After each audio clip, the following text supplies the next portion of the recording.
હાર્દિક દરરોજ 10 વાગે હોકી રમવા માટે જાય છે। હવે હાર્દિક દ્વારા હોકી રમવાની ક્રિયા કેટલા વાગે થાય છે? 10 વાગે। ધ્યાનથી ઓબ્ઝર્વ કરજો વિદ્યાર્થી મિત્રો, હું આ જે વાક્ય બોલ્યો છું એની અંદર સાદા વર્તમાન કાળનો ઉપયોગ થયો। કેવી રીતે ખબર પડી? સાદા વર્તમાન કાળનો સૌથી પ્રથમ નિયમ એ છે કે સાદો વર્તમાન કાળ કઈ ક્રિયા દર્શાવે છે? રોજિંદી ક્રિયા। બીજો મહત્વનો નિયમ છે ગણિત વિજ્ઞાનના નિયમો। 2 અને 2 4 થાય, તમારા અને મારા કહેવાથી 2 2 8 થતા નથી। બીજી મહત્વની બાબત એ કે વિજ્ઞાનનો નિયમ જોઈ લો, ઓબ્ઝર્વ કરો, સૂર્ય પૂર્વ દિશામાં ઉગે છે તો એ જીઓગ્રાફીનો નિયમ છે, ભૂગોળનો નિયમ છે, તમારા મારા કહેવાથી ચેન્જ થવાનો નથી। સનાતન સત્ય દર્શાવે છે, હકીકત। મારા પિતા શિક્ષક છે તો આ વાક્ય શું? હકીકત દર્શાવે છે। હું દરરોજ બ્રશ કરું છું, ફેક્ટ। હકીકત દર્શાવવા માટે, સનાતન સત્ય દર્શાવવા માટે પણ સાદા વર્તમાન કાળનો ઉપયોગ થાય છે। રીટા ગુજરાતી મીડિયમમાં ભણે છે। કયા મીડિયમમાં? ગુજરાતી મીડિયમમાં। હકીકત દર્શાવે છે। ખ્યાલ આવ્યો વિદ્યાર્થી મિત્રો? સાદા વર્તમાન કાળની સૌથી મહત્વની બાબત શું છે? રોજિંદી ક્રિયા, ગણિત વિજ્ઞાનના નિયમો, સનાતન સત્ય દર્શાવે છે। હવે એને ઓબ્ઝર્વ કરીએ કે સાદા વર્તમાન કાળમાં બીજા કયા કયા નિયમો છે જેના આધારે આપણને ખબર પડશે કે આ વાક્ય સાદા વર્તમાન કાળનું હોય। સાદા વર્તમાન કાળમાં ત્રીજો પુરુષ એકવચન કર્તા તરીકે હોય ત્યારે ક્રિયાપદને s કે es લાગે છે। કર્તાની બાજુમાં ડાયરેક્ટ ક્રિયાપદ હશે, યાદ રાખવાનું, કર્તાની બાજુમાં હંમેશા ક્રિયાપદ હોય છે। સાદા વર્તમાન કાળ હોય કે કોઈ પણ કાળ, કર્તાની બાજુમાં જ્યારે આપણે કોઈ પણ હકાર વાક્ય બનાવીએ ત્યારે સાદા વર્તમાન કાળમાં કર્તાની બાજુમાં ક્રિયાપદ હોય છે। એ ક્રિયાપદ કાં તો મૂળ રૂપમાં હશે કાં તો ક્રિયાપદને શું લાગશે? s કે es। હવે સમજીએ કે ક્રિયાપદને s કે es ક્યારે લાગશે અને મૂળ રૂપ ક્યારે હોય। તો કર્તા તરીકે જ્યારે ત્રીજો પુરુષ એકવચન કરતા હોય ત્યારે ક્રિયાપદને s કે es લાગે છે, નહીંતર ક્રિયાપદનું મૂળ રૂપ મુકાય છે। કયું રૂપ? મૂળ રૂપ। ઉદાહરણ દ્વારા સમજીએ।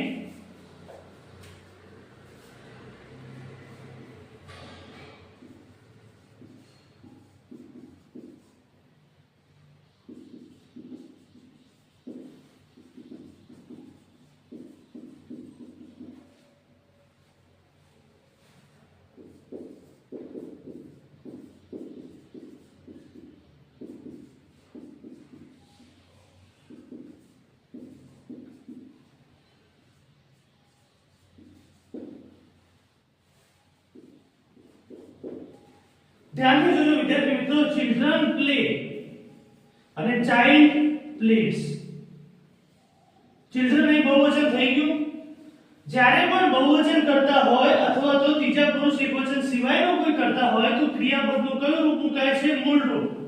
કયું રૂપ? મૂળ રૂપ। બાકી જ્યારે ત્રીજો પુરુષ એકવચન કરતા તરીકે હોય તો ક્રિયાપદને શું લાગે છે? s કે es। ક્રિયાપદને શું લાગશે? s કે es।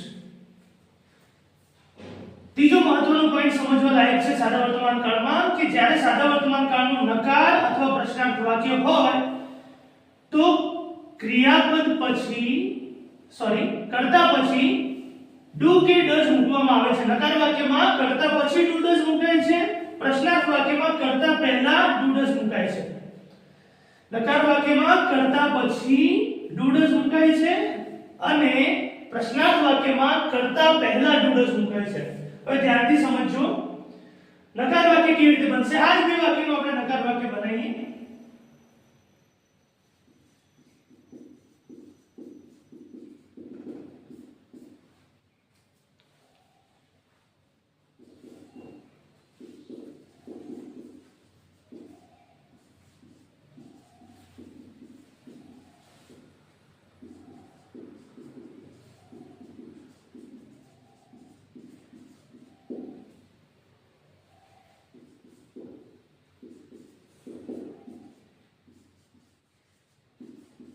ધ્યાનથી જોજો, વાક્યમાં do અને does નો ઉપયોગ થયો છે।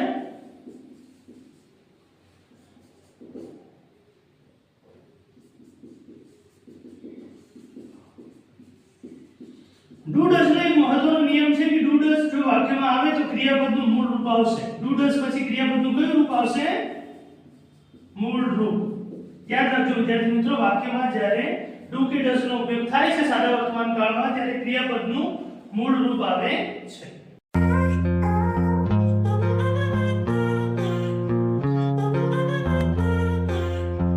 ધ્યાન આપજો વિદ્યાર્થી મિત્રો, અહીં ચિલ્ડ્રનમાં આપણે ડુ અને ચાઇલ્ડમાં ડઝ કેમ મૂક્યું છે? જો તમને યાદ હોય તો અહીં એક નિયમ લખેલો છે અને તમને કદાચ યાદ જ હશે વિદ્યાર્થી મિત્રો કે જ્યારે ત્રીજો પુરુષ એકવચન કર્તા તરીકે હોય ત્યારે ડુ ડઝ માંથી ડઝ મુકાય છે. કોઈ એકવચન નામ હોય, કોઈ સિંગ્યુલર નેમ હોય ત્યારે કર્તાની બાજુમાં ડઝ મુકાય છે. ક્યારે? જો કર્તા તરીકે ત્રીજો પુરુષ એકવચન કરતા હોય. ત્રીજો પુરુષ એકવચન કરતા કદાચ વિદ્યાર્થી મિત્રોમાંથી કોઈને ખબર ન હોય તો જણાવી દઈએ. ખબર જ હશે બધાને, આને ત્રીજો પુરુષ એકવચન કહે છે he she it. અથવા કોઈ એકવચન નામ હોય મોહન, રાકેશ, રીટા. એનિમલ નું નામ હોય તો like peacock, lion. Then we can say વસ્તુનું નામ લઈએ ડસ્ટર. જ્યારે ત્રીજો પુરુષ એકવચન કરતા તરીકે આમાંથી કોઈ એક નામ હોય અથવા તો he she it તરીકે વપરાયેલું હોય ત્યારે એની સાથે ડઝ આવે છે. જો આમાંથી કોઈ કર્તા તરીકે ન હોય અથવા તો બહુવચન નામ હોય ત્યારે આપણે ડુ મૂકીશું. જે રીતે ચિલ્ડ્રન બહુવચન નામ છે, ચિલ્ડ્રન એટલે બાળકો, સ્વાભાવિક છે એટલે એની સાથે શું આવ્યું? ડુ. જો એકવચન નામ હોય તો ડુ ની જગ્યાએ ડઝ આવશે. એનું એક બીજું એક્ઝામ્પલ અહીં દેખાય છે. ચિલ્ડ્રન ની જગ્યાએ જ્યારે એનો ચિલ્ડ્રન નું એકવચન નામ ચાઇલ્ડ મૂકીએ છીએ ત્યારે ડુ ની જગ્યાએ આપણે શું મૂકવું પડે છે? ડઝ. હવે આપણે આના પ્રશ્નાર્થ વાક્યના ઉદાહરણો જોઈએ વિદ્યાર્થી મિત્રો. ત્યારથી સમજો, સાવ સિમ્પલ છે. આ જ વાક્યનો આપણે પ્રશ્નાર્થ વાક્ય બનાવી WH ક્વેશ્ચન અને નોન WH ક્વેશ્ચન.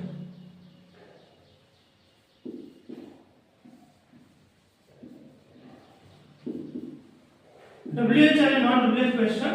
તો WH ક્વેશ્ચન કોને કહીશું આપણે કે જેનો જવાબ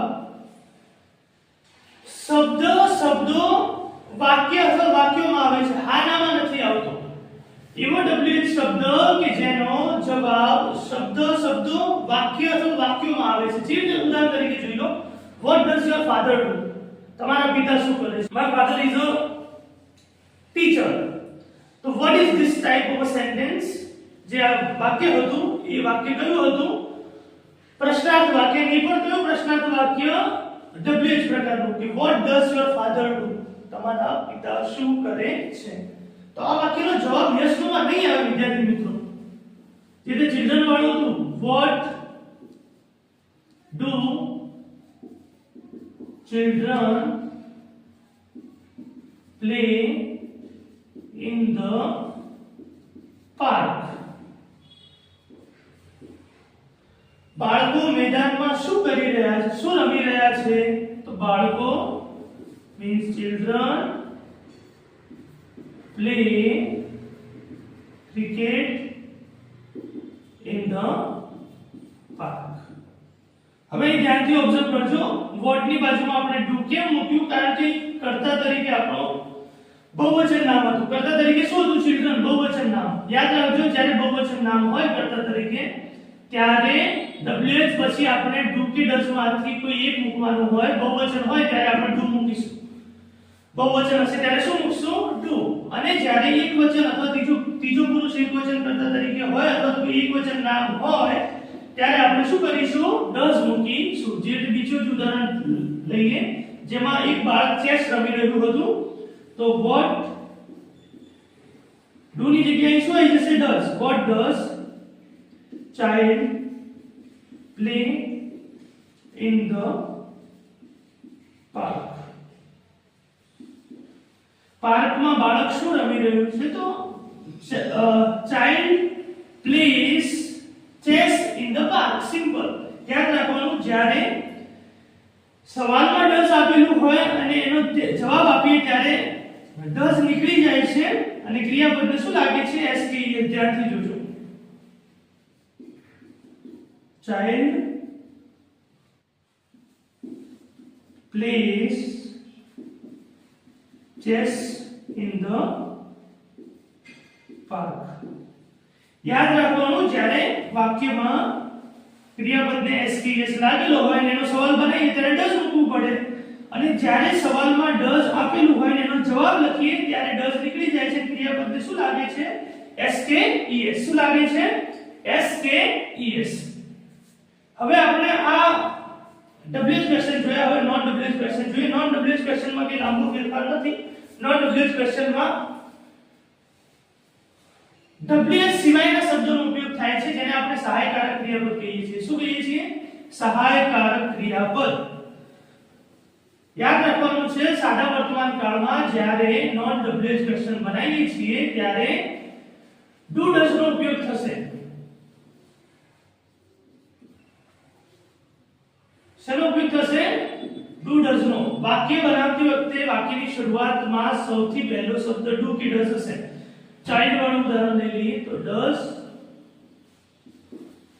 ચાઇલ્ડ પ્લે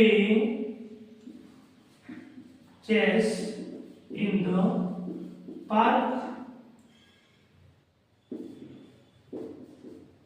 जवाब आपसे yes he does no he doesn't अब ये जवाब આવશે ત્રીજો કોઈ જવાબ આવશે નહીં એટલે does not ને આપણે આ રીતે પણ લખી શકીએ no he does not ખ્યાલ આવ્યો વિદ્યાર્થી મિત્રો યાદ રાખવાનું છે નોન WH ક્વેશ્ચન છે એનો જવાબ હંમેશા યસ કે નો માં આવશે શેમાં આવશે યસ કે નો માં એનો જવાબ ક્યારે વાક્યમાં આવશે નહીં ઘણા વિદ્યાર્થી મિત્રો ભૂલ કરે છે કે એક્ઝામ ની અંદર પૂછાયું છે નોન WH ક્વેશ્ચન અને ફકરા લખી નહીં જાય હવે તમે સમજો સ્વાભાવિક છે કે ડુ ડઝ ની સવાલ પૂછે તમને તમારા પપ્પા પૂછે કે તમે ખાવાનું ખાધું કે નહીં તમે એમ જ કહેશો ખાધું અથવા નહીં ખાધું કથા થોડી કરવા બેસો એ કથા કરવા નહીં જાય વિદ્યાર્થી મિત્રો યાદ રાખવાનું છે હંમેશા જ્યારે પણ નોન WH ક્વેશ્ચન પૂછાય છે તો સિમ્પલી એનો જવાબ યસ કે નો માં આવશે ખ્યાલ આવ્યો યાદ રાખવાનું છે તમારા લોકોએ કે જ્યારે ક્વેશ્ચન નોન WH થી પૂછાય છે તો એનો જવાબ હા ના માં આવશે ડોટ આયાથી ફકરો લખવાનો નથી આ હતો આપણો સાદો વર્તમાન કાળ ખબર પડી વિદ્યાર્થી મિત્રો હવે પછીના વિડિયોમાં આપણે સાદા ભૂતકાળને ધ્યાનથી ભણશું